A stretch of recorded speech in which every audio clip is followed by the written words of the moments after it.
আপনার বন্ধু, আপনার ব্যবসার পার্টনার, আপনার বস, আপনার কলিগ, ওদের সাথে আঘাত হলে ওরাও সরে যাচ্ছে পাশ থেকে, জিগরি দোষ সরে গেল পাশ থেকে, হয় না এমন? ভালোবাসা দুই প্রকার, বলেন কয় প্রকার? আমার সাথে বলেন, এখানে শেষ করে দিব 10টা মিনিট। ভালোবাসা কয় প্রকার? একটা হচ্ছে নিঃস্বার্থ ভালোবাসা। কি স্বার্থ? কোনো স্বার্থ নাই, নিঃস্বার্থভাবে ভালোবাসা। একটা হচ্ছে কোনো না কোনো স্বার্থ জড়িত আছে এমন ভালোবাসা। আপনার স্ত্রীর চাহিদাও যদি আপনি পূরণ করতে ব্যর্থ হন, দেখবেন স্ত্রীর সাথে আপনার গন্ডগোল লেগে যাচ্ছে, যদিও সে হালাল বৈধ, তাই না? এমন হয় না অনেক সময়?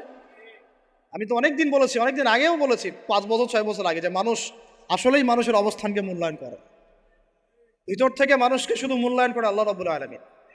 না হলে কি হতো? এই যে এত অন্যায় আমরা করেছি, আল্লাহ পাক কি আমাদেরকে ছেড়ে দিয়েছেন, ফেলে দিয়েছেন, গজবে ধ্বংস করে দিয়েছেন? এই যে আল্লাহ পাক যে আমাদেরকে মহব্বত করেন, ভালোবাসেন, তার প্রমাণ এগুলো। আল্লাহ পাক চান যে আমরা যেন ফিরে আসি।